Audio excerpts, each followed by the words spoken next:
Bonjour à toutes et à tous. Merci aux internautes d'être aussi nombreux à suivre ce nouveau débat du Paris Air Forum. Un débat qui s'annonce passionnant puisqu'il va traiter de l'avion à hydrogène, c'est-à-dire de ce qui pourrait être la plus grosse rupture technologique de l'industrie aéronautique depuis le passage aux cabines pressurisées et aux avions à réaction il y a près de 70 ans. L'avion à hydrogène est en effet l'un des moyens, voire le seul selon certains, à permettre de décarboner l'aviation, puisqu'un tel avion n'émettrait pas de CO2, mais de la vapeur d'eau.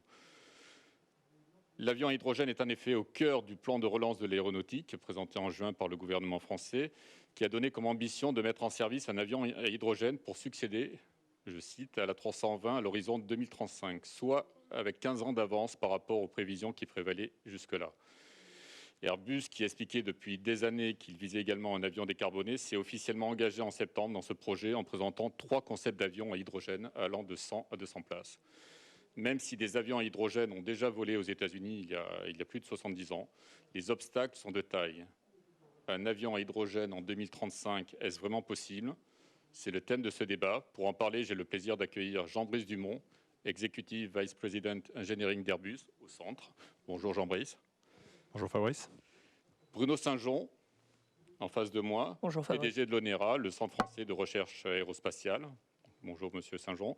Et Pierre-Étienne Franc, à ma gauche. Bonjour. Vice-président Hydrogène Monde d'Air Liquide, qui fournit notamment l'hydrogène liquide pour les lanceurs spatiaux. Jean-Brice Dumont, la première question sera pour vous. On ne parlait pas beaucoup d'hydrogène dans l'aviation il y a encore 3 ans. Comment l'hydrogène s'est imposé pour être au cœur des projets de décarbonation de l'aéronautique, au point d'envisager donc un avion à hydrogène de 100 à 200 sièges à l'horizon 2035? Je pense que c'est une très bonne question. Il faut peut-être commencer par une mise au point. L'hydrogène arrive au centre de notre feuille de route décarbonée, mais par rapport à ce que vous avez dit, l'hydrogène n'est pas la seule solution.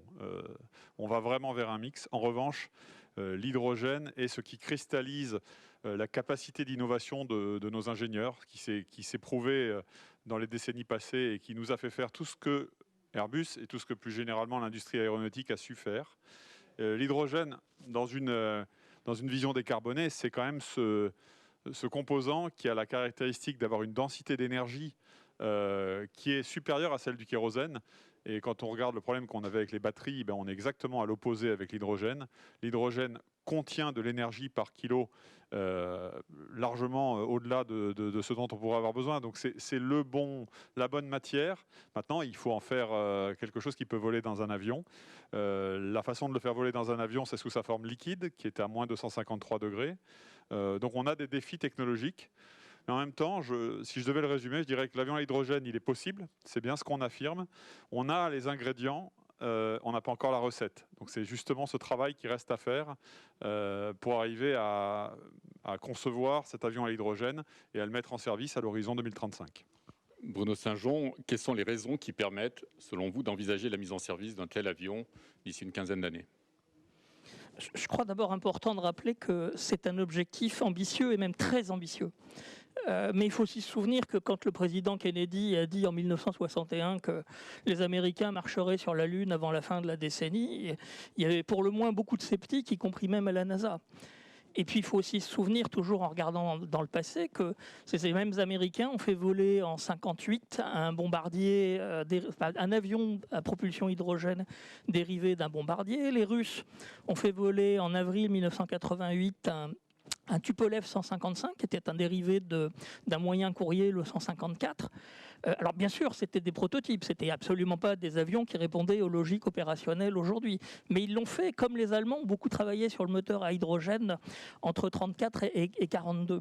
Et ces gens-là n'avaient pas tout le savoir-faire, tous les outils, nos codes de calcul, nos moyens, notre puissance informatique derrière. Donc ça doit nous permettre d'être confiants, de même qu'on va aussi pouvoir s'appuyer sur toutes les réflexions, tous les travaux qui ont été menés sur des configurations plus intégrées depuis 10 ans. L'ONERA a beaucoup travaillé sur ces différents sujets, des projets de d'ailes volantes comme SICAF, d'avions avec installation motrice enterrée comme Nova qu'on a présenté au Bourget 2015, ou plus récemment un projet comme Dragon qui était au Bourget 2019. On a travaillé sur des aspects de moteurs à propulsion différentes à Modane, et on l'a fait d'ailleurs en lien avec Airbus, avec Safran. Donc on a tous ces savoir-faire derrière nous. Aujourd'hui, on a la chance d'avoir une volonté politique forte, des moyens financiers forts.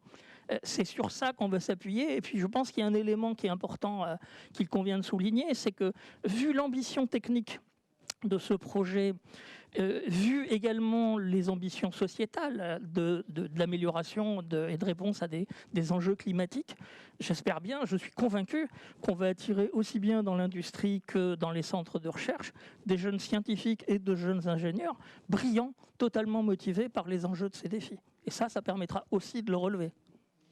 Pierre-Étienne Franc, l'hydrogène liquide est utilisé pour les lanceurs spatiaux. Peut-on dupliquer le modèle à l'aéronautique civile ? Ce qui est intéressant, c'est que avec ce nouveau défi, on boucle la boucle de l'histoire du liquide, parce que on est rentré effectivement dans l'hydrogène liquide par l'expérience spatiale, de la même manière que nos collègues américains aussi. Donc on a appris à maîtriser cette technologie pour le lanceur Ariane. Depuis, elle s'est développée dans d'autres domaines, on y reviendra après. Mais il y a quand même quelques différences entre ce que l'on fait pour un lanceur spatial et ce que l'on va devoir faire pour un avion, parce que déjà, le lanceur spatial n'utilise cet hydrogène que pendant quelques minutes et ensuite on ne le réutilise pas. Les quantités sont beaucoup plus importantes. Il faut stocker à peu près 20-21 tonnes dans un lanceur. Donc on a un peu plus de temps aussi entre chaque lancement pour acheminer, avitailler l'hydrogène. Le réservoir est beaucoup plus fin. Les enjeux de thermodynamique sont un peu différents, mais enfin, on a quand même appris pas mal de choses. Et puis, ce qu'on a beaucoup appris dans le lanceur spatial, c'est la gestion du ballottement du fluide dans le réservoir et les problèmes de cavitation, tous ces enjeux-là de l'évolution des performances du liquide dans le réservoir dans des phases de mobilité intense est un sujet qui sera probablement utile pour l'aviation. Bon, ceci étant dit, il y a évidemment beaucoup de challenges. Ce que l'on sait, c'est que nous, en ce qui concerne la production d'hydrogène liquide pour servir un certain nombre d'industries, c'est un sujet fondamental, parce que quand on voit les évolutions de la transition énergétique, il n'y a pas que l'aviation qui est concernée par la problématique de l'usage de l'hydrogène. Il y a tous les secteurs qu'on appelle hard to abate, difficiles à décarboner. Donc le transport lourd, donc l'aéronautique certes, mais aussi le maritime, une partie du rail et tout ce qui est transport routier lourd, pour lequel on va avoir besoin du liquide, soit comme moyen de stockage dans le maritime, dans le rail éventuellement, soit pour acheminer ce liquide au point de distribution gazeuse de très grande densité. Donc on va basculer progressivement vers une énergie hydrogène liquide pour d'autres secteurs. Donc avoir les aéroports et les ports qui se dotent à terme de grandes capacités liquides, c'est fondamental pour la transition énergétique, pour les secteurs qui sont lourds et difficiles à abattre. Donc à ce titre-là, la voie que prend Airbus est très alignée avec la vision globale mondiale de l'hydrogène qu'ont développé tous les acteurs du secteur dans le cadre du Conseil de l'hydrogène et d'autres organismes. Donc à ce titre, c'est très encourageant. Alors, il n'y aura pas d'avion hydrogène sans hydrogène vert. Aujourd'hui, plus de 95% de l'hydrogène est fabriqué à base d'énergie fossile. Comment faire un hydrogène vert ? Alors, c'est vrai que l'hydrogène, ce n'est pas une molécule qui est nouvelle, puisqu'on a déjà plus de 70 millions de tonnes qui sont utilisées dans le monde pour tout un tas d'usages. Et effectivement, le plus simple aujourd'hui pour fabriquer cet hydrogène, c'est de casser la molécule de gaz naturel. On a une émission de CO2, mais on a un hydrogène qui est assez compétitif à produire. Donc, si on est sérieux sur la transition énergétique, il faut que ce gaz, effectivement, soit décarboné. Donc, soit on capture le CO2, c'est pas vert, mais c'est bleu. Enfin, on appelle ça bleu. Enfin, c'est décarboné, mais c'est pas renouvelable. Soit, effectivement, il faut qu'il soit vert. Donc, pour le faire vert, il y a deux méthodes. Soit on prend du biométhane. Ça, c'est la version dont on parle peu, mais qui est quand même pas totalement inintéressante. Et là, je peux utiliser les actifs existants et j'ai quand même un hydrogène qui est de fait décarboné et renouvelable, puisque je prends du biométhane.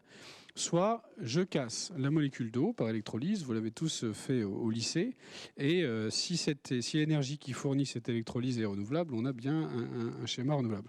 Alors l'électrolyse, c'est super, mais pour l'instant c'est beaucoup plus cher, est beaucoup moins efficace que de casser une molécule de gaz. Donc on a un enjeu de roadmap technologique assez significatif, qui est d'ailleurs l'un des sujets essentiels des plans de relance européens, allemands, français, espagnols, italiens, qui est d'aider la génération d'hydrogène vert, parce que là encore, ça ne concerne pas que l'aviation, mais tous les grands secteurs industriels. Nous-mêmes, Air Liquide, nous opérons déjà une cinquantaine de tout petits électrolyseurs et nous venons de démarrer. Il y a 2 ans, nous avons opéré un électrolyseur d'1 mégawatt PEM, qui est la technologie qui est la plus prometteuse parce que très compacte en termes d'espace utilisé et aussi très réactive aux variations du réseau. Et là, nous sommes en train, en ce moment, de démarrer le plus gros électrolyseur PEM mondial qui fait 20 mégawatts. Donc, on se rapproche des tailles dont on va avoir besoin, puisque les vrais enjeux, c'est de faire des électrolyseurs de 100 mégawatts ou plus. Bon, je ne peux pas dévoiler tous les éléments, mais ça marche. Et on produit évidemment de l'hydrogène en continu. Les enjeux, c'est le CAPEX. Il faut diviser par 3 le coût de revient d'un électrolyseur. C'est simplement un enjeu de série et de taille. Dès qu'on commence à grandir en taille, la part de la construction diminue. Et on a des économies de taille aussi sur la taille des stacks qu'on utilise dans un électrolyseur. Et puis le deuxième gros sujet, il ne dépend pas de nous, il dépend des électriciens. Il faut bénéficier de cette baisse extraordinaire des coûts de revient de l'énergie renouvelable qui maintenant, dans certaines zones du monde, peut atteindre 20 € du mégawattheure. Donc il faut arriver à récupérer cette énergie et puis évidemment, il faut arriver à la récupérer le plus longtemps possible. Et là, les capacités de maillage du réseau électrique dans un continent donné permettront d'avoir une charge électrolyseur la plus longue possible, ce qui est essentiel pour limiter les capacités à installer pour fournir les besoins de l'aéronautique. Quel pourrait être le coût de cet hydrogène? Alors, je n'ai pas parlé de ça, c'est vrai. Donc, l'hydrogène fabriqué par électrolyse, aujourd'hui, on le sort entre 5 et 6 € du kilo quand tout va bien. Et l'enjeu, les roadmaps qui sont lesquels les gens travaillent, c'est d'arriver à atteindre entre 2 et 3 € du kilo. Ensuite, il faut le liquéfier. Et après, quand on est dans un aéroport, on est assez proche du but. Donc, normalement, ensuite, on a un pipe pour acheminer. Donc, les targets de coût d'hydrogène, on peut livrer liquide au bord d'un avion, d'un bateau, c'est entre 4 et 5. Si on peut descendre sous 4, c'est bien, mais pour l'instant, c'est plutôt ça. Si on veut comparer par rapport au kérosène, c'est plus cher. C'est plus cher, mais quel est le facteur? Le facteur, 2, 3. La grande différence entre l'hydrogène et le kérosène, c'est que l'hydrogène ne sera pas dépendant de l'évolution des cours du pétrole, tandis que le kérosène un petit peu. Mais on est plutôt sur un facteur 3 aujourd'hui, oui. Mais écoutez, ça c'est un débat fondamental. Il faut quand même arrêter de croire que l'énergie renouvelable, un cycle complet d'énergie renouvelable, de sa capture jusqu'à son usage, sera moins cher que le fossile. On change de modèle complètement. On ne peut pas pricer de la même valeur une énergie qui est complètement décarbonée et qui règle d'autres problèmes sociétaux qu'une énergie qui était, entre guillemets, émettrice et qui générait plein de problèmes pour la planète. Donc notre rapport à l'énergie va devoir changer, notre rapport à la consommation va devoir changer. Et effectivement, elle sera globalement, probablement plus chère, mais beaucoup plus vertueuse. Et c'est un vrai sujet, mais je crois qu'il faut quand même dire la vérité. Jean-Brice Dumont, Pierre-Étienne Franc a expliqué donc les défis à relever au niveau du carburant. Quels sont les obstacles à surmonter au niveau de l'avion même? Vous avez évoqué le stockage, mais est-ce que vous pouvez détailler et en donner d'autres s'il y en a? Pour l'avion, le stockage est naturellement le premier sujet. Alors, il y a le sujet de la température que j'ai évoqué tout à l'heure. Donc l'hydrogène est froid, il faut donc le stocker dans un réservoir isolant en quelque sorte. La technologie retenue aujourd'hui, un peu à l'instar de l'électrolyse qui tient la corde pour la fabrication de l'hydrogène, c'est la technologie du réservoir à double pot qui permet, avec un vide entre les deux pots, qui permet d'isoler, j'allais dire, assez parfaitement l'hydrogène et de garder ces températures très froides pendant une très longue durée. Il est évident que ça ne suffit pas. Il y a un autre élément assez important qu'il ne faut pas ignorer. L'hydrogène a une très bonne densité d'énergie en masse, c'est-à-dire qu'il est à la limite pour la même énergie beaucoup plus léger que le kérosène. Par contre, il est beaucoup plus volumineux. Même dans sa phase liquide, il faut compter un rapport 3 à 4 de volume. Ce qui nous amène à envisager des réservoirs plus gros, à envisager des rayons d'action quand même plus faibles initialement.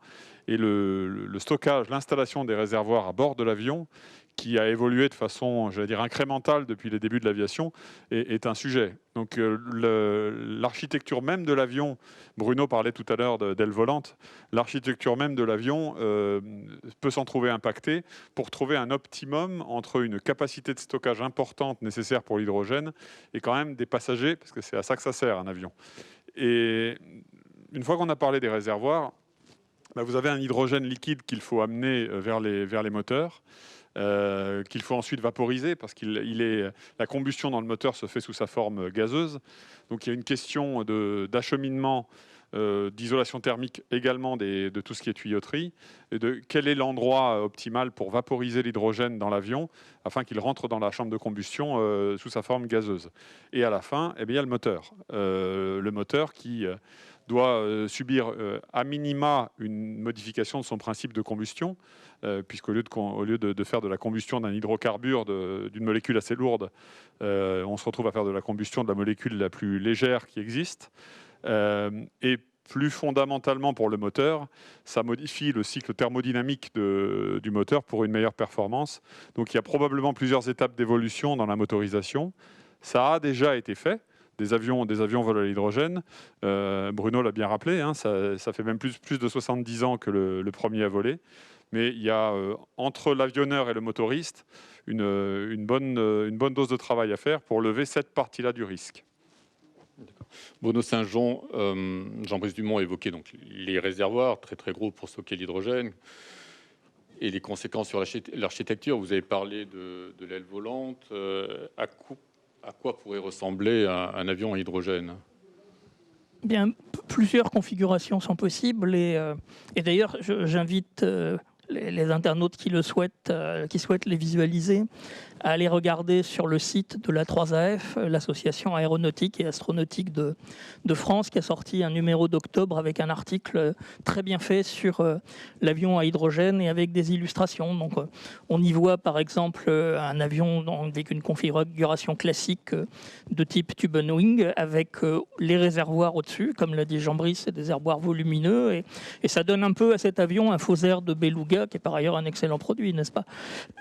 Effectivement, vous y voyez aussi une configuration de type aile volante. Airbus en a d'ailleurs fait également part comme un projet possible pour lui. Vous pouvez avoir cette aile volante avec une dose d'intégration motrice de type Nova, celle que j'évoquais tout à l'heure, donc sur laquelle on a travaillé, nous, il y a déjà pas mal d'années.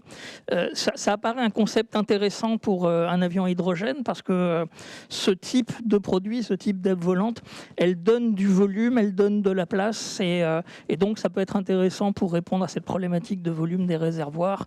De manière d'ailleurs plus générale, l'aile volante nous paraît être un bon concept d'intégration de nouvelles technologies à l'intérieur de quelque chose qui vole. Après, évidemment, faire voler une aile volante pose toujours des tas de problèmes, et en premier lieu des problèmes de type aérodynamique. Donc il y aura beaucoup de travail à faire dans ce domaine. À l'inverse, n'oublions pas non plus qu'on dispose en France, à l'ONERA et pas seulement à l'ONERA, de compétences dans ce domaine qui sont parmi les plus pointues qu'on puisse trouver au monde. Et puis bien sûr, il y aura d'autres enjeux derrière sur lesquels il faudra travailler, des enjeux et des domaines comme la mécanique des fluides, comme les matériaux, comment ces matériaux vont pouvoir résister au cycle du temps. Donc c'est toutes ces questions-là auxquelles il va falloir répondre. Autrement dit, il y a des enjeux de technologie, il y a des enjeux de recherche technologique, mais il ne faudra pas oublier non plus qu'il y a des domaines très pointus où là on va faire appel carrément à des compétences scientifiques. Et c'est d'ailleurs bien dans ce cadre-là, dans ce contexte-là, que les travaux du CORAC, donc le Conseil pour la recherche aéronautique civile, sont inscrits de manière à bien explorer des temps plus proches jusqu'à des temps plus longs. Jean-Brice Dumont, l'aile volante, et vous avez sorti présenté trois concepts d'avions à hydrogène. L'aile volante, quelle est la différence d'optimisation, si on peut parler comme ça, entre des concepts plus classiques, entre guillemets, et l'aile volante ? L'aile volante, Bruno vient de le dire, c'est une formule très prometteuse, dans le sens où, par sa nature même, par sa géométrie, elle offre des volumes de stockage beaucoup plus importants. Et c'est gagnant-gagnant, dans le sens où on a une formule qui est assez large, assez ventrue quelque part, donc il y a de la place pour mettre de l'hydrogène. Et en même temps, aérodynamiquement, c'est une formule favorable, qui a besoin de moins d'énergie pour voler. Donc ça présente quand même beaucoup d'avantages quand on va vers un changement de type de propulsion. Alors on pourrait se demander pourquoi on ne l'a pas fait jusque-là. On ne l'a pas fait jusque-là parce que c'est évident que l'aile volante présente aussi son niveau de difficulté. L'aérodynamique, les qualités de vol au sens large, tout ce qui est commande de vol, ce n'est pas une formule stable. Donc c'est quelque chose qui nécessite un niveau de commande de vol et une permanence de pilote automatique, si je devais le faire simple, qui est au-delà de ce qu'on fait aujourd'hui. Par contre, on a les moyens, que ce soit en code de calcul, en moyens de simulation, en soufflerie, on a les moyens de faire le boulot pour la partie aérodynamique. Et pour les commandes de vol, on a maintenant tout ce qu'il faut comme puissance de calcul pour le faire fonctionner. Donc l'aile volante, c'est possible. Et c'est un de nos 3 concepts. C'est le plus ambitieux des 3, si vous voulez. Avec l'aile volante, on traverse le terrain en diagonale. Avec les 2 autres formules, on change de formule de propulsion sur une formule d'avion qui est une formule qu'on connaît. Donc c'est le plus prometteur, c'est le plus ambitieux. En fonction des travaux que nous mènerons dans le cadre du CORAC, comme l'a évoqué Bruno, que j'ai l'honneur de présider, et au sein d'Airbus, on verra dans les années à venir si on peut être assez courageux, j'allais dire, ou assez certain de nous pour aller vers l'aile volante, ou si ce sera plutôt une formule qui devra arriver dans un deuxième temps. Bruno Saint-Jean, Airbus a lancé pour l'instant des 3 concepts d'avions court courrier. Est-ce que, à terme, bien sûr, des vols long courrier pourraient être possibles? Je pense que tout est dans le à terme, effectivement. Donc la réponse à votre question est oui, c'est possible. Je reviens encore dans le passé sur des études faites par la NASA dans les années 80 avec son avionneur local qui était Lockheed pour examiner les apports de la propulsion à hydrogène, d'un avion à hydrogène. Et ces études montraient que, en fait, avec l'introduction de l'hydrogène, on entrait dans un cercle vertueux parce que le gain de masse apporté par l'hydrogène apporte un gain de masse global. Donc, on a besoin d'ailes moins volumineuses. Donc, on a besoin de moteurs moins puissants ou peut-être de mettre moins de moteurs. En tout cas, il y a cette possibilité-là qui s'offre grâce à ce...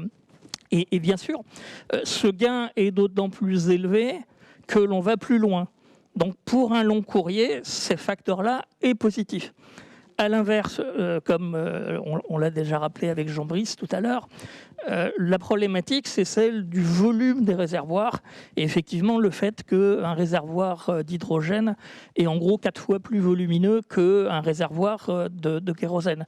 Et là, pour l'instant, les boucles d'itération entre ce gain de masse et cet accroissement de volume ne convergent pas pour un long courrier. Alors, vous trouverez bien sûr des gens qui disent ou qui pensent l'inverse, et on trouvera peut-être une solution, mais en tout cas, pas pour tout de suite. C'est la raison pour laquelle, dans le cadre des travaux du CORAC, sur le long courrier, on travaille plutôt en ce moment sur des carburants de synthèse. Pour l'avion à hydrogène comme combustible, on s'est donc plutôt orienté sur, vous l'avez dit, sur un court moyen courrier. Et le choix a été fait de travailler sur ce produit assez exceptionnel qu'est l'A320, qui a fait à la fois un grand succès programmatique et un grand succès commercial, qui a aidé Airbus à être aujourd'hui le grand champion qu'il est. Donc ce choix paraît à la fois un bon vecteur technique, un bon compromis technique et une bonne idée économique. Jean-Brice Dumont, quelles seraient les conséquences d'un tel avion sur les aéroports? Les conséquences d'un avion à hydrogène dépendront de 2 paramètres. Le carburant lui-même qui est différent, donc qui va nécessiter un effet d'infrastructure, et éventuellement une architecture différente de l'avion, qui n'est pas sans nous rappeler l'A380, qui par son arrivée a nécessité, avec des travaux amont très fructueux entre les aéroports et le constructeur, des modifications lourdes dans les aéroports. Donc les aéroports vont nécessairement devoir évoluer. Nous sommes en discussion avec des grands aéroportuaires de par le monde, en particulier en France, pour pour n'en citer que deux, ils sont assez connus, autour de cette problématique de l'hydrogène et du fait que l'aéroport est un peu la plaque tournante, c'est le hub, c'est l'endroit où l'hydrogène arrive, c'est l'endroit où éventuellement l'hydrogène est liquéfié selon les cas, et c'est l'endroit où l'hydrogène est distribué dans l'avion. Donc il y a un grand nombre de problématiques autour de l'aéroport qui nécessitent de s'y prendre finalement au même moment qu'on s'y prend pour l'avion, c'est-à-dire maintenant. Et on amorce avec les grands constructeurs et les grands opérateurs d'aéroports des discussions autour de l'introduction de l'hydrogène, soit via des nouveaux terminaux, soit dans les aéroports existants, dès aujourd'hui. Et ça permet d'avoir un vrai travail d'engineering concurrent, j'allais dire, pour concevoir l'avion et concevoir les évolutions ou la conception de l'aéroport en même temps. Et les deux vont probablement s'influencer l'un l'autre. Pierre-Étienne France, sur ce thème, quels aménagements les aéroports devront-ils faire pour stocker l'hydrogène? Je ne peux pas vous dire ça en détail, parce qu'on ne sait pas encore de combien de tonnes on aura besoin. Mais bon, déjà, il faut tenir compte du fait que il faudra probablement prévoir des productions qui permettent de livrer à la fois les avions, mais aussi les équipements au sol et probablement la logistique routière qui amène des véhicules, des taxis, des bus, des camions dans les aéroports. Ensuite, il va y avoir un enjeu de stockage. Je crois que en général, on a 10-15 jours de stockage de kérosène sur un aéroport. Donc, ça dépend complètement du taux d'utilisation et du taux de conversion de la flotte d'un aéroport donné. Sur un aéroport régional de petite taille, si on considère au début, je pars 2035, ce qui est quand même ce qui est le plus proche de nous, qu'on va avoir, je sais pas, 10-15% des flottes qui vont basculer sur ce type de motorisation. On va avoir besoin de produire 10 tonnes par jour d'hydrogène liquide. Donc on va devoir stocker 150 tonnes. Ça, c'est à peu près la taille de ce que l'on stocke déjà dans un certain nombre de sites où on produit du liquide. Donc c'est pas forcément on a des sphères, la NASA a des sphères un peu plus grosses que ça, et nous on a des sphères de stockage à peu près de cette taille-là. Et il faut aussi savoir que 10 tonnes jour, on a déjà des liquéfacteurs comme ça. On est en train d'en construire un dans le Nevada pour fournir le monde de la mobilité qui va faire 30 tonnes jour, qui aura probablement 150 tonnes jour de stockage autour. Donc ça, c'est pas du tout inconcevable. Alors l'étape suivante pour les gros aéroports plutôt parisiens, ce serait plutôt pour les mêmes conversions plutôt 100 tonnes jour. Donc là, c'est plus gros. Mais on n'est toujours pas dans des chiffres qui sont totalement délirants par rapport à ce que fait l'industrie.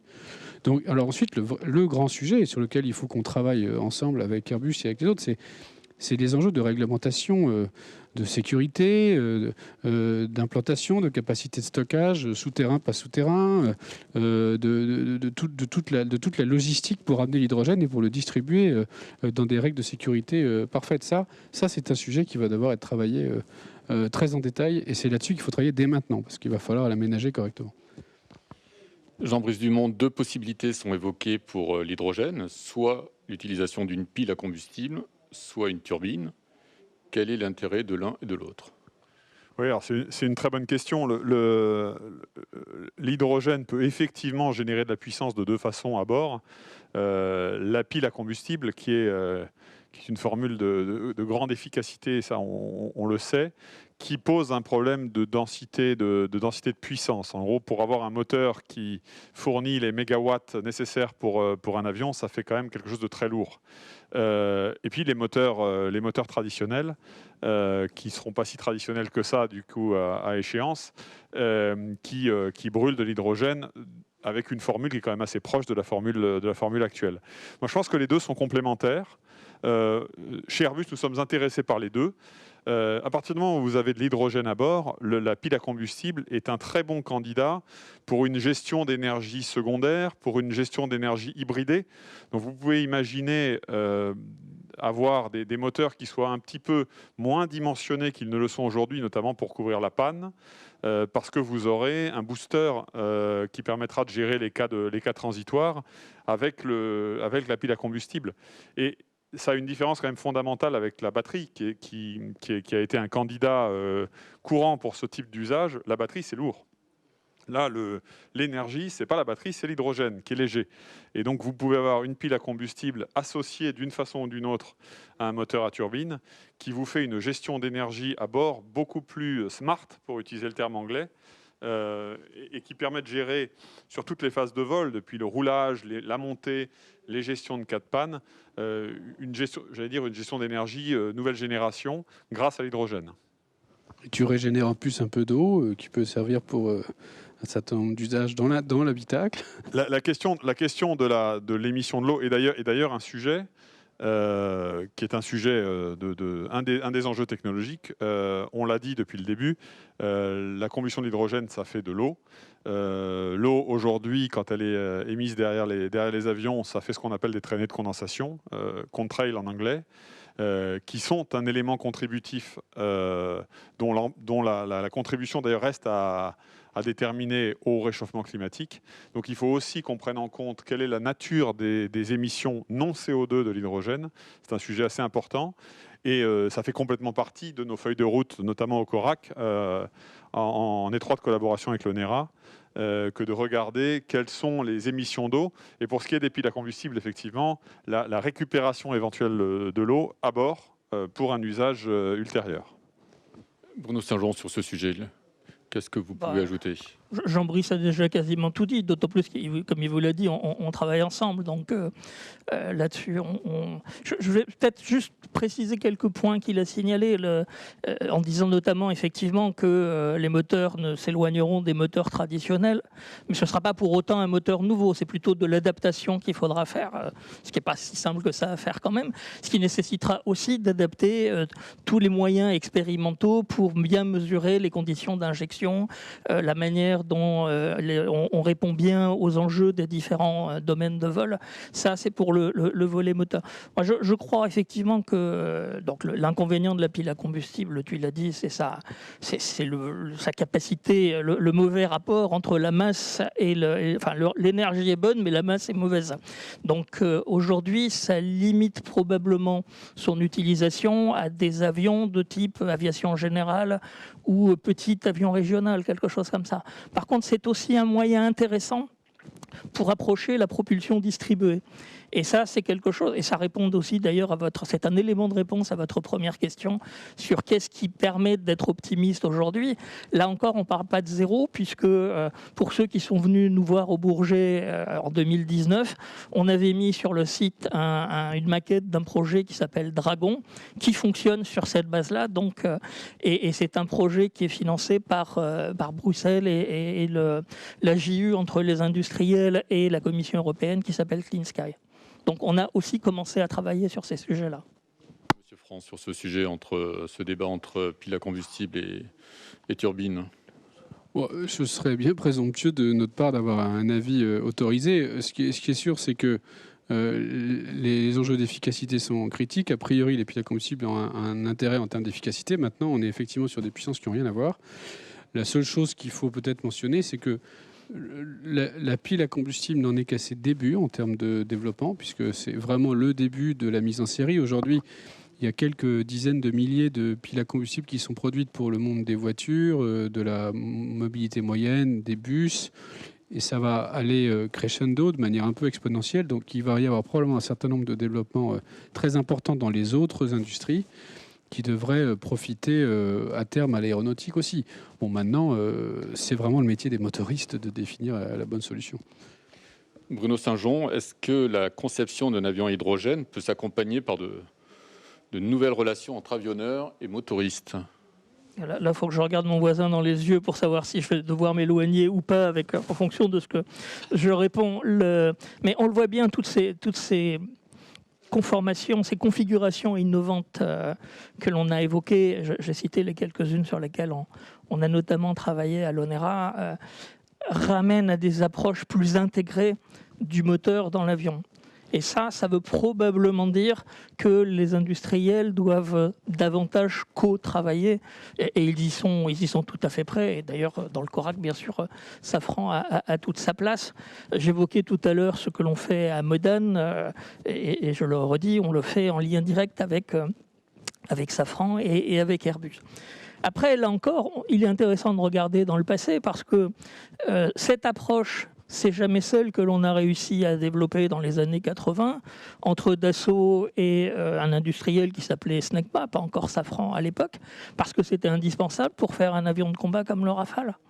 Et force est de constater qu'avec ça a bien marché et qu'on dispose avec le Rafale d'un avion de combat extraordinaire à bien des égards. Et puis, en tant qu'onérien, je peux que me réjouir que l'ONERA était un facteur de facilitation, était un facteur de rapprochement dans ce domaine-là, travaillant aussi sur les interfaces et jouant un rôle clé dans certains éléments les plus pointus, comme par exemple le dimensionnement des entrées d'air. Donc l'expérience du militaire paraît assez favorable. J'évoquais tout à l'heure le produit formidable qu'est l'A320. Une des clés du succès de cet A320 a été le fait que ça a été l'appareil dans lequel on a introduit, par rapport à la génération précédente des commandes de vol hydrauliques de l'aviation civile, les commandes de vol électriques qui venaient de l'aviation militaire et pour lesquelles l'ONERA a joué un rôle important dans la courroie de transfert. Et puis, dernier élément du paysage global qui, là encore, me semble aller dans le bon sens, c'est que Airbus, comme Safran, comme Dassault et d'autres industriels sont impliqués dans le programme d'avions de combat du futur, le NGF du programme SCAF, dans lequel cette démarche collégiale, cette co-construction nécessitée par un avion de combat va aussi les amener à travailler sur ces bases-là. Donc, et bien sûr, l'ONERA est tout à fait prêt à faire autant sur l'avion à hydrogène que sur le NGF, le même type de rôle et d'approche que l'on a toujours fait jusqu'à présent. Jean-Brice Dumont, un commentaire sur ce point? Je m'éloigne ou pas? Non, tu peux rester. Merci. Non, pas grand-chose et beaucoup à ajouter. C'est un sujet d'interdépendance. Nous sommes un écosystème où vous avez un avionneur ou un hélicoptériste, un avionneur de ligne d'affaires, d'aviation générale. Vous avez des motoristes qui sont des entreprises à part. Ce n'est pas le modèle de l'automobile, par exemple, où les constructeurs ont les moteurs chez eux. C'est le modèle de l'aviation. Et c'est le modèle de l'ensemble de l'aviation. Et vous avez en plus, si on devait rajouter une petite subtilité, la nacelle, ce qu'il y a autour du moteur, qui est éventuellement un troisième joueur. Bien souvent, dans le même groupe que le motoriste, comme c'est le cas chez Safran ou chez Collins. On joue à trois aujourd'hui. On joue à trois dans une conception où les frontières sont assez bien arrêtées. On va évoluer vers une bien plus grande intégration de la fonction motrice à l'avion. Alors ça se traduit par l'architecture même de l'avion, ça se traduit par des changements de technologie qui nous croisent tous. Et ça montre qu'on va avoir besoin d'affronter ces changements ensemble. Alors il y a une façon un peu, un peu conflictuelle ou concurrentielle de le regarder, et puis il y a une façon tout simplement coopérative de le regarder. Et c'est pour ça que je parle d'interdépendance, parce que pour moi, on ne fera pas l'avion à l'hydrogène typiquement les uns sans les autres. Et c'est valable pour le motoriste, comme c'est valable pour l'avionneur. Donc on a besoin de ce travail commun. On a énormément de projets communs. Alors pour parler en France, on a beaucoup de projets communs dans le cadre du CORAC avec Safran. Et c'est de ça que sortiront nos roadmaps de produits, que ce soit pour le produit moteur ou pour le produit avion. Et on a naturellement à un instant donné des objectifs d'entreprise qui ne sont pas forcément toujours les mêmes. Mais pour ce qui est de la feuille de route de l'hydrogène, je pense qu'on est très alignés. Parlons sécurité. Le spatial n'a pas les mêmes niveaux de sécurité que l'aéronautique civile. Comment faire pour que cet avion à hydrogène ait les mêmes niveaux de sécurité donc? Ouais, alors je pense que pour parler de la sécurité, il va falloir tuer quelques clichés. On parle souvent, quand on parle d'hydrogène, je vais peut-être faire un peu vieux jeu, mais on parle souvent du Hindenburg et de sujets comme ça. On va parler du spatial. Hein, et puis on parle du spatial, bien entendu. Mais avant même de parler du spatial, on parle du Hindenburg. Il faut voir où se trouvait l'aviation commerciale à ces périodes-là. On a fait des progrès en sécurité qui sont des progrès réels. On a effectivement maintenant atteint un niveau de sécurité dans l'aviation commerciale qui est sans précédent, qui a été en amélioration permanente. Et c'est évident que l'hydrogène n'arrivera pas dans l'aviation commerciale au détriment de la sécurité. C'est pas une question. On doit maintenir ce niveau de sécurité record. Une fois qu'on a dit ça, il ne faut pas que ce soit une promesse vaine. Donc on fait face, avec tout le professionnalisme qu'on a accumulé au long des années en tant qu'écosystème constitué, on fait face à ces nouvelles technologies avec une analyse de risque très, très classique, j'allais dire, d'une technologie qui est moins classique pour nous. Alors, deuxième cliché à tuer, l'hydrogène, ce n'est pas une bombe volante. De l'hydrogène dans un réservoir, ça va éventuellement fuir. Une fuite générera effectivement un début de combustion, mais il n'y a pas de phénomène dit explosif autour de l'hydrogène. Donc il faut aussi, calmer un petit peu ces images qu'on peut avoir je le dis parce que je l'ai lu, je l'ai entendu et on me l'a dit, de faire voler des bombes volantes. Non, c'est pas ça. Il faut juste être capable de gérer les modes dégradés tels que la fuite et tels que l'inflammation spontanée, j'allais dire, de l'hydrogène. Est-ce que vous avez déjà une parade pour la fuite, justement ? Je vais pas trahir de secret technique, mais déjà quand vous faites de la double pot, vous avez quand même deux obstacles entre l'hydrogène et l'extérieur. Vous avez un grand nombre de moyens de détecter ce qui peut se passer à l'intérieur d'un réservoir par de la détection classique des senseurs du marché, par un peu de... je vais abuser du terme intelligence artificielle, mais... d'être capable de suivre de façon statistique ce qui se passe thermodynamiquement dans un réservoir. Et après, il s'agit de canaliser. Si ça fuit, vous aurez noté que sur un de nos avions, on voit une cheminée à l'arrière, en haut de la dérive. Si ça fuit, il s'agit en fait de canaliser l'évacuation de l'hydrogène qui part vers le haut. Et c'est très léger l'hydrogène, donc ça va partir vers le haut et ça va effectivement prendre de la température, mais ça n'aura rien d'explosif. Donc c'est une question de contrôle d'un phénomène physico-chimique connu qui fait partie, je vais dire, entre autres, des éléments de sécurité qu'on doit adresser avec ces technologies. Pierre. Avec lesquels on vit depuis des décennies dans le monde des gaz industriels quand même. Aujourd'hui, il y a 300 tonnes jour qui sont fabriquées et qui sont liquéfiées et qui circulent essentiellement sur le continent américain parce que c'est là qu'il y a le plus d'usage d'hydrogène liquide. Avec des camions liquides qui circulent un peu partout, des stations ensuite qui distribuent l'hydrogène ou l'hydrogène stocké dans des sites industriels de clients. Il y a des enjeux de boil-off et d'évacuation et effectivement la légèreté intrinsèque de l'hydrogène et sa petite taille qui sont à la fois son risque parce qu'il peut fuir, sont aussi sa force parce que comme il est très léger, il part. Donc on a bien entendu, il y a des enjeux d'accidentologie comme pour tous les gaz, pour toutes les énergies. Mais jusqu'à présent, nous considérons que l'ensemble de la filière est assez structuré pour les maîtriser correctement.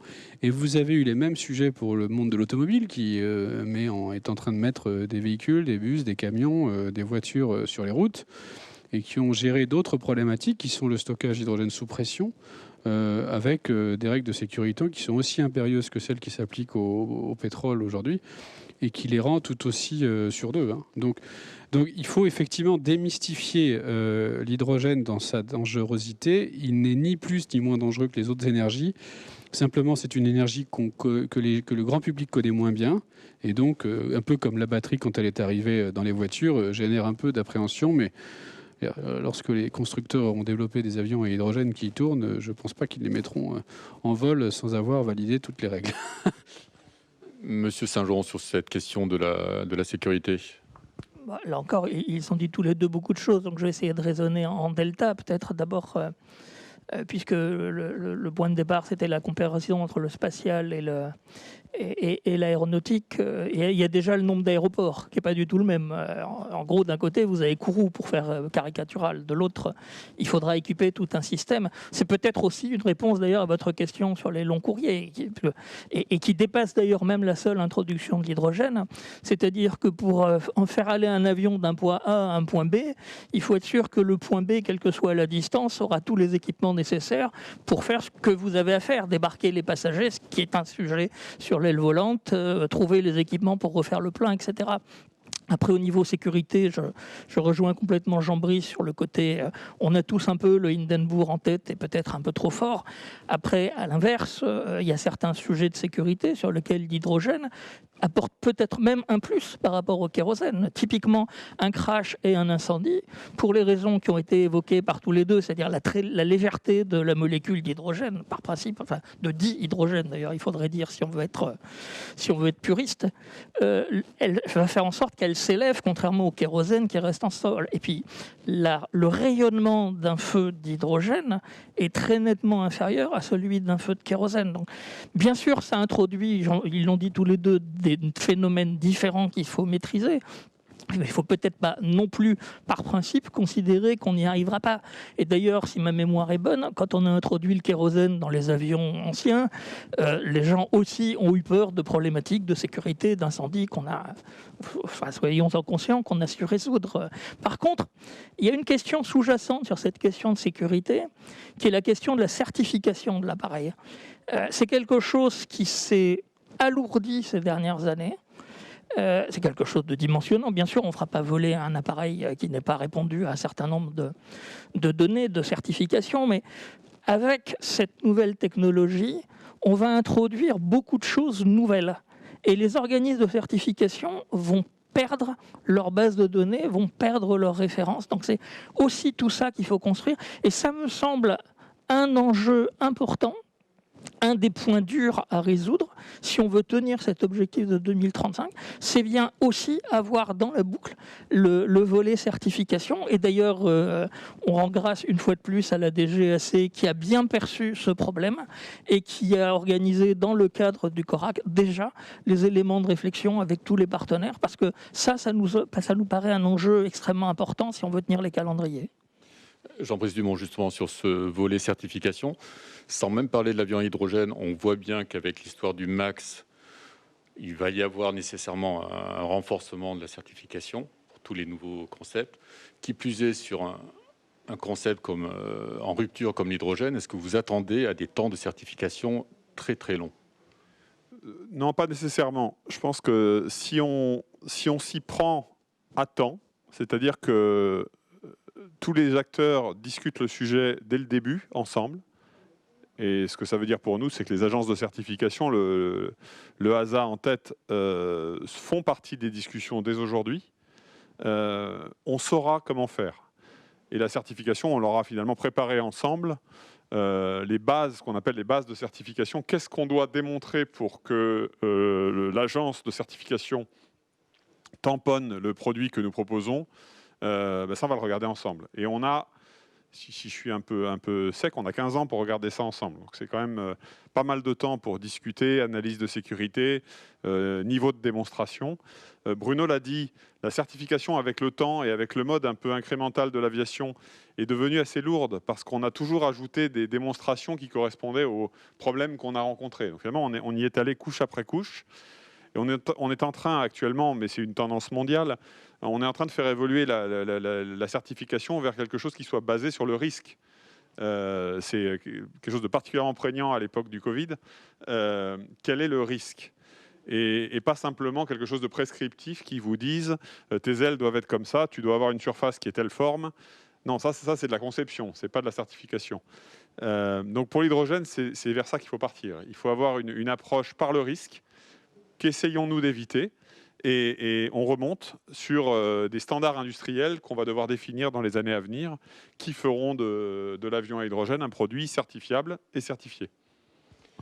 Tout à l'heure, vous avez dit l'hydrogène n'est qu'une brique. Justement, il y a d'autres moyens pour arriver à décarboner l'aviation. Quels sont-ils? On les connaît un petit peu, mais pourquoi ne pas tout miser sur l'hydrogène? À la limite, quand on aura un avion à hydrogène, pourquoi bon avoir des biocarburants? Alors après, parce que le renouvellement de la flotte, bien entendu, ne sera pas automatiquement, mais on aura quand même, si on y arrive, franchi la marche la plus haute.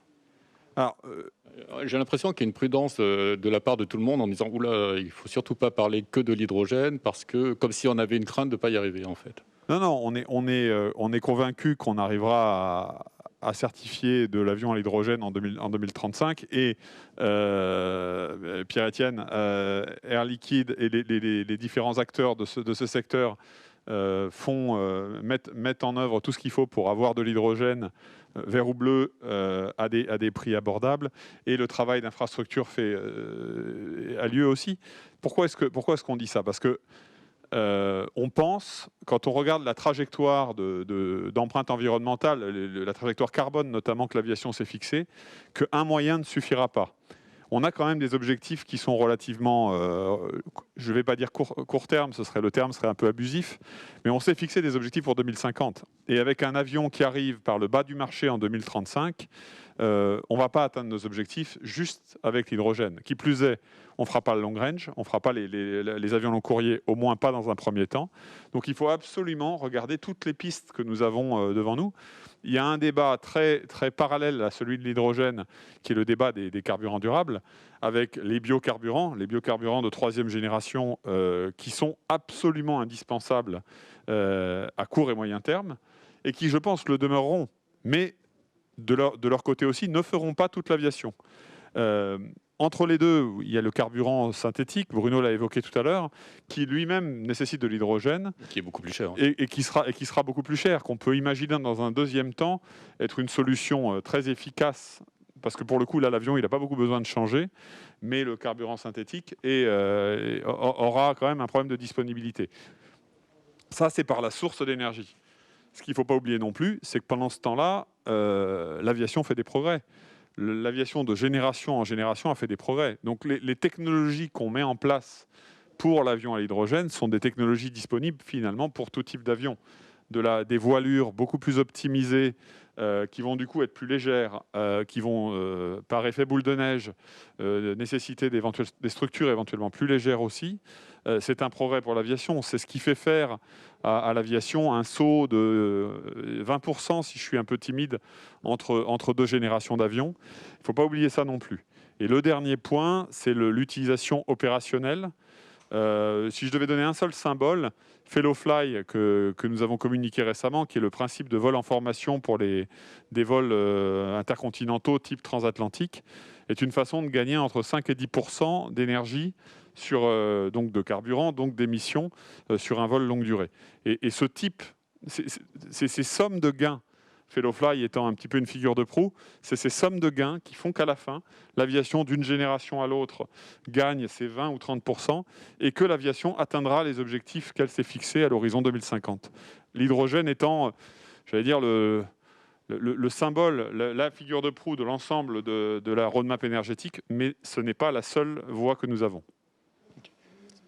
Je peux compléter? Oui, bien sûr, allez-y. Merci. Je crois qu'il ne faut pas perdre de vue effectivement que l'ambition, c'est l'ensemble de la contribution de l'ensemble de l'aviation à des améliorations de type rejet de CO2 et autres qu'il faut considérer.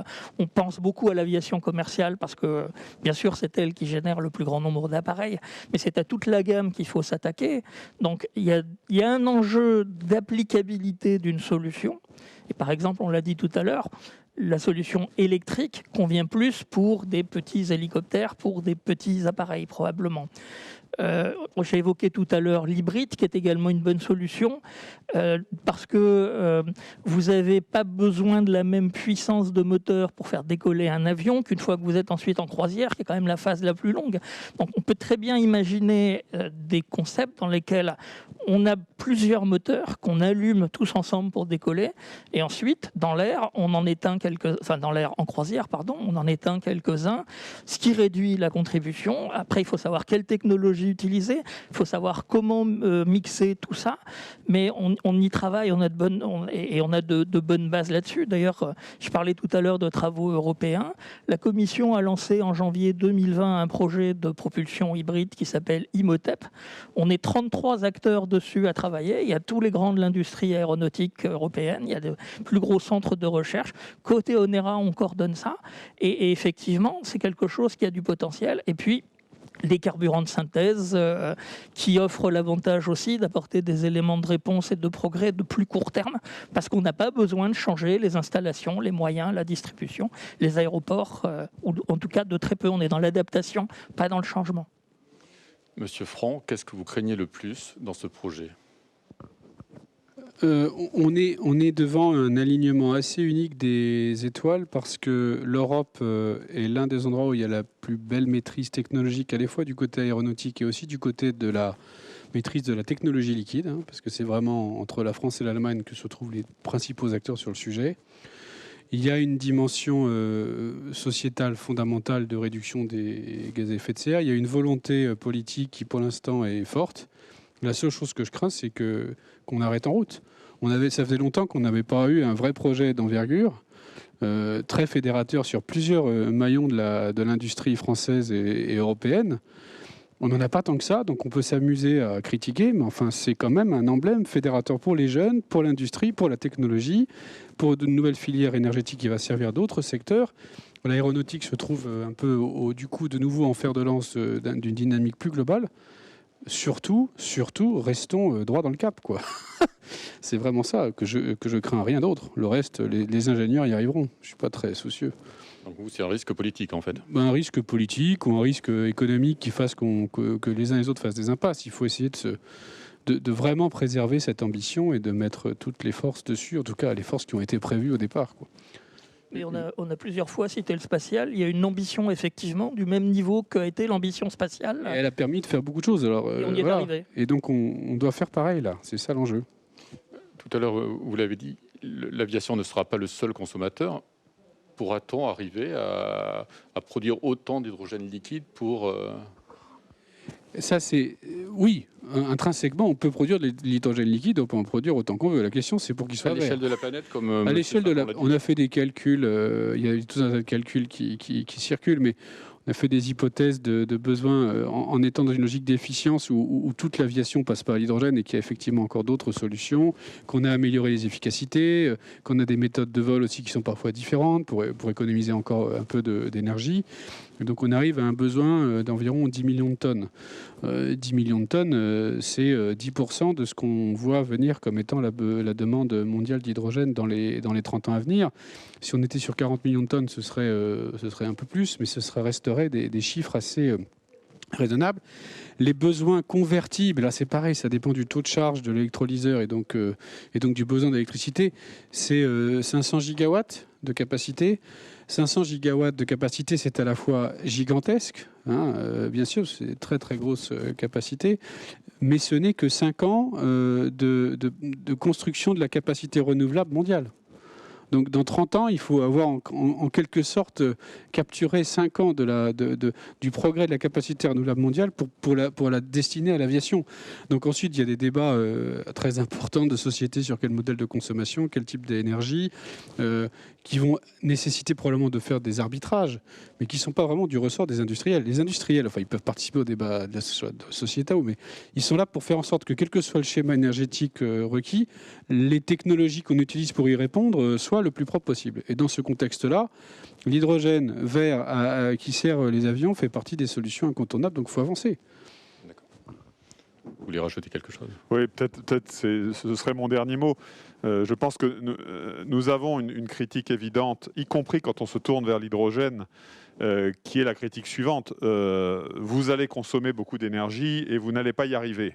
Alors, nous n'allons pas y arriver. Je pense qu'on peut nous laisser le crédit d'avoir réussi à relever beaucoup de défis dans le passé et d'être assez bien armés pour tenir les engagements que nous sommes en train d'annoncer.